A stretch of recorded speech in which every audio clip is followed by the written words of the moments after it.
శారదా చంద్రమౌళీసం రత్నగర్భగణేశ్వరం శంకరంచ ఋష్యశృంగేశం తుంగాం లోకగురూన్ భజే. ఉభయ జగద్గురువుల యొక్క పాదపద్మాలకి నమస్కారం చేసుకుంటూ, అలాగే నాకు జ్యోతిష విద్యను నేర్పిన గురువర్యులు జ్యోతిష బ్రహ్మ కీర్తిశేషులు శ్రీ ఈరంకి సూర్యనారాయణమూర్తి గారు, సూర్యశ్రీ దైవజ్ఞి గారి యొక్క పాదపద్మాలకి నమస్కారం చేసుకుంటూ, ఓం శ్రీ మహాగణాధిపతి నమః, శ్రీ గురుభ్యో నమః, హరి ఓం. వీక్షకులందరికీ నమస్కారం. ఆగస్ట్ మాసమందు ఏ విధమైనటువంటి గ్రహస్థితి ఉండబోతూ ఉన్నది, అలాగే ఆగస్టు నెలలో ఉండేటువంటి కుజగ్రహ మార్పు లేదా శనేశ్వరుని యొక్క వక్రగతి ఫలితము లేదా రవిగ్రహ మార్పు ఇత్యాది ఫలితాలు ద్వాదశ రాశుల మీద ఏ విధమైనటువంటి ప్రభావాన్ని చూపించబోతూ ఉన్నాయి, లేదా ఆ నెల రోజుల పాటు ఏ విధమైనటువంటి గ్రహస్థితి వల్ల ద్వాదశ రాశుల వారు ప్రభావాన్ని పొందబోతూ ఉన్నారు అనేటువంటి విషయాన్ని చాలా క్లుప్తంగా ఈ వీడియో ద్వారా తెలుసుకునేటువంటి ప్రయత్నం చేద్దాం. ముఖ్యంగా ఈ శాస్త్ర సంబంధమైనటువంటి విషయాన్ని అతి పురాణ గ్రంథమైనటువంటి గోచార దర్శిని వంటి ఉత్కృష్టమైనటువంటి గ్రంథం ఆధారంగా పూర్తి శాస్త్ర ప్రమాణాలతోటి ఈ విషయాలన్నింటినీ కూడా చెప్పడం జరుగుతూ ఉన్నది. ముఖ్యంగా ఈ ఆగస్టు మాసంలో ఉండేటువంటి గ్రహస్థితిని గనక గమనిస్తే, ఆగస్టు 2వ తారీఖున ఉత్తరా నక్షత్రం 2వ పాదంలోకి శుక్రుని యొక్క సంచారము జరుగుతూ ఉన్నది. అనగా శుక్రుడు తన యొక్క నీచక్షేత్రమైనటువంటి కన్యలోకి ప్రవేశం చేస్తారు ఆగస్టు 2వ తారీఖు నుండి. తదుపరి మాసం అంతా కూడా ఆయన అక్కడే సంచారం చేస్తారు. అలాగే 3వ తారీఖున మృగశిర నక్షత్రం 3వ పాదంలోకి కుజుని యొక్క సంచారం జరుగుతుంది. అనగా మిథున రాశిలోకి కుజుని యొక్క సంక్రమణం జరిగి ఆ నెలంతా కూడా కుజుడు అదే రకంగా ఆయన సంక్రమణం చేస్తూ ఉంటారు. అలాగే 18వ తారీఖున సూర్యుని యొక్క మార్పు, ఇప్పటి వరకు కర్కాటక రాశిలోకి ఆయన యొక్క సంచారం సాగింది. 18వ తారీఖున కర్కాటక సంక్రమణాన్ని వదిలిపెట్టి ఆయన సింహరాశిలోకి ఆయన యొక్క సంక్రమణాన్ని ప్రారంభం చేస్తారు. అంటే 18వ తారీఖు నుండి మాసం చివరి వరకు కూడా రవి యొక్క గమనము అనేటువంటిది సింహరాశిలోనే ఉంటుంది. ఆ తదుపరి మాసం చివరిలో 23వ తారీఖున మఖా నక్షత్రం 1వ పాదంలోకి బుధుని యొక్క సంచారం జరుగుతుంది. అంటే ఈ మాసంలో చాలా రోజుల పాటు కర్కాటక రాశి అందే సంక్రమణం చేసినటువంటి బుధ గ్రహము నెలాఖరులో 23వ తారీఖున సింహంలోకి మారుతారు. అయితే ఈ మాసంలో గురుడి యొక్క స్థితిగతులన్నీ కూడా కర్కాటక రాశిలోనే ఆయన యొక్క సంక్రమణం సాగుతూ ఉన్నది కాబట్టి ఫలితాలన్నీ కూడా అక్కడి నుండి తీసుకుంటాం. అలాగే శనేశ్వరుని యొక్క స్థితి వక్రగతిలో ఉన్నది. ఆయన మీనరాశి యందు వక్రించి సంచారం చేస్తూ ఉన్నారు. ఆ ఫలితాలను దృష్టిలో పెట్టుకోవాలి. కుంభరాశి యందు రాహు ఉన్నారు. అలాగే సింహమందు కేతుగ్రహం ఉన్నటువంటి పరిస్థితుల్లో ద్వాదశ రాశుల పైన ఈ గ్రహస్థితి ఆగస్టు మాసమందు ఏ విధంగా ప్రభావాన్ని చూపించబోతూ ఉన్నది.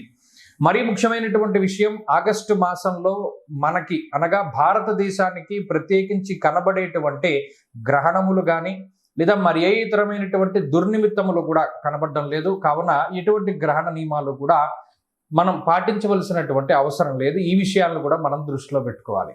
ఇక ఫలితాల విషయాన్ని మనం చూద్దాం. మేషరాశి వారికి ఆగస్టు మాసం సానుకూలంగానే ఉండబోతూ ఉన్నది.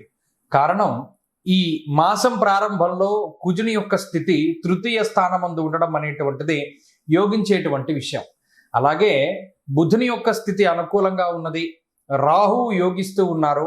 అలాగే చంద్రుని యొక్క అనుకూలత మాసంలో కొద్ది రోజులు కనబడుతూ ఉన్నది. ప్రత్యేకించి ఈ రాశి వారికి ప్రధానంగా అర్ధాష్టమ రవి యొక్క దోషం కూడా 18వ తారీఖు తోటి తొలగిపోతూ ఉన్నది. కాబట్టి ఈ మాసం కొంత పాజిటివ్ గానే ముందుకు వెళుతుంది. ఇష్టసిద్ధి సదారోగ్య అనేటువంటి శాస్త్రవచనం ప్రకారము తృతీయ స్థానమందు కుజుని యొక్క సంచారం వల్ల ఆయన తృతీయ భావానికే కారకుడు కాబట్టి ఆయన ప్రత్యేకించి సహజ స్థానమందు మీ యొక్క సహజ లక్షణాలన్నింటినీ కూడా బయటపెట్టేటువంటి అవకాశాన్ని ఇస్తాడు. అంటే మనకి ఇది ఇష్టము, ఈ ప్రకారంగా చేస్తే మనం ఇంకా చాలా గొప్పగా చేయగలుగుతాము అనేటువంటి ధోరణిలో ముందుకు వెళుతూ ఉంటారు.